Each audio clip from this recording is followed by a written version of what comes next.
கரூரில் வங்கிகளில் வாடிக்கையாளர்களுக்கு 2000 ரூபாய் நோட்டுகள் வழங்கப்படுகின்றன.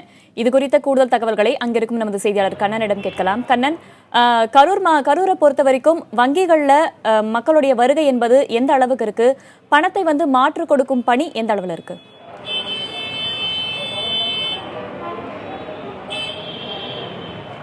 வேதவெளி கரூர் மாவட்டத்தில் ஒரு 10க்கும் அதிகமான வங்கிகள் உள்ளன. அதனுடைய கிளைகள் கிட்டத்தட்ட 50க்கு அதிகமான கிளைகள் மாவட்டம் முழுவதும் உள்ளன. இன்று காலை முதலே அனைத்து வங்கி கிளைகளும் அதிக அளவில் பொதுமக்கள் திரண்டிருக்கின்றனர். குறிப்பாக அவர்கள் வங்கி திறப்பதற்கு கிட்டத்தட்ட 10 மணி திறப்பு இருந்தால் 9 மணி அளவிலேயே மிக நீண்ட வரிசையில் மக்கள் நின்று கொண்டிருந்தனர். வங்கி திறந்து பின்னர் பணம் கொடுக்க மாற்றுவதற்கான ஏற்பாடுகள் அனைத்து வங்கிகளும் தற்சமயம் நடைபெற்று கொண்டிருக்கிறது. தற்சமயம் பொதுமக்கள் கொடுக்கக்கூடிய 1500 ரூபாய் பெற்றுக்கொண்டு தற்சமயம் 2000 ரூபாய் நோட்டுகள் மட்டுமே வங்கிகள் வழங்கப்பட்டு கொண்டிருக்கிறது.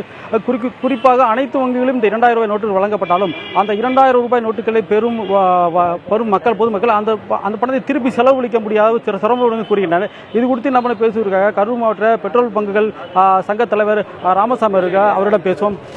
சார், இப்போ இந்த வங்கிகள் இப்போ 2000 நோட்டு மட்டும் கொடுத்துட்டு இருக்காங்க. அந்த பணத்தை பெறுவதனால உங்களுக்கு என்ன மாதிரி பிரச்சனைகள் வருது?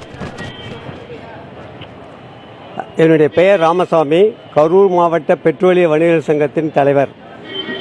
சார் கேட்குற மாதிரி 2000 ரூபா நோட்டுனால என்ன பிரச்சனை வந்ததுன்னா, பொருளாதார நடவடிக்கைக்காக நம்ம இந்திய பிரதமர் எடுத்த மிகச்சிறந்த ஏற்பாடு இது. கரூர் மாவட்டத்தில் 100 ஆண்டு பணியில் இருந்த வைசியா பேங்கில் நல்ல முறையில் எங்களுக்கு சேவை செய்து வருகிறார்கள். பழைய நோட்டுகள் 2000 ரூபாய் நோட்டுகள் கொடுப்பதனால மக்கள் என்ன மாதிரி பிரச்சனைக்கு பேசுகிறோம், அதை மட்டும் சொல்லுங்கள். 2000 ரூபாய் நோட்டுக்குள்ள மக்களுக்கு பிரச்சனைகள் அதிகமான பிரச்சனைகள் இருப்பதற்கு வாய்ப்பில்லை. ஏனெனில் இதை கடையில் கொடுத்து மறுபடியும் 100 ரூபாய் நோட்டாக மாற்றிக்கொள்ளலாம்.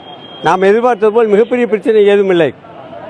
தற்சமயம் வேதவெளி இங்கு அனைத்து வங்கிகளிலும் தற்சமயம் பணம் கொடுக்கப்பட்டிருக்கிறார். இது குறித்து பேசுவதற்காக லெனின் என்பவர் தற்சமயம் இருக்கு, அவரிடம் கேட்போம். சார், இப்போ 2000 ரூபாய் நோட்டுகள் வங்கிகள் அதிக அளவில் கொடுத்துட்டு இருக்காங்க. இதனால மக்களுக்கு என்ன மாதிரி பிரச்சனை வரும் நீங்க எதிர்பார்க்குறீங்க? சார், கண்டிப்பாக எந்த பிரச்சனையும் வராதுங்க. என்ன காரணம்னா, 2000 ரூபாய் நோட்டு கொடுத்து நம்ம 100 நோட்டு மாற்றிக்கலாம். இப்போது 2000 நோட்டு வழங்கப்படுகிறது, 100 நோட்டு வழங்கப்படுகிறது. 100 ரூபா நோட்டு நம்ம தேவைப்பட்ட வங்கியில் 100 நோட்டு வாங்கிக்கலாம் நம்ம. அதனால எந்த சிரமம் கிடையாது சார்.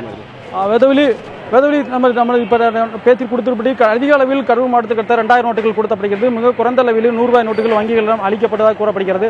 இதனால் ஒரு சில இடத்தில் இந்த 2000 ரூபாய் நோட்டுகளை பெற்றுச் செல்லும் பொதுமக்கள் அதை மாற்றுவதற்கு ஒரு 100 ரூபாய் 200 ரூபாய்க்கு பொருட்கள் வாங்கும்பொழுது மீது சில்லறை கொடுப்பத ஒரு தட்டுப்பாடு ஏற்படுவதாகவும் தகவல் தெரிவிக்கின்றனர். வேதவெளி கண்ணன், பிரச்சனைகள் என்பதை தவிர்த்து மக்களுக்கு முறையாக பணம் சென்று சேர்வடைகிறதா என்பதைத்தான் நாம் பார்க்க வேண்டும். மக்களுக்கு முறையாக பணம் சென்று சேருகிறது என்பது குறித்த உங்களுடைய கள தகவல்களுக்கு நன்றி கண்ணன்.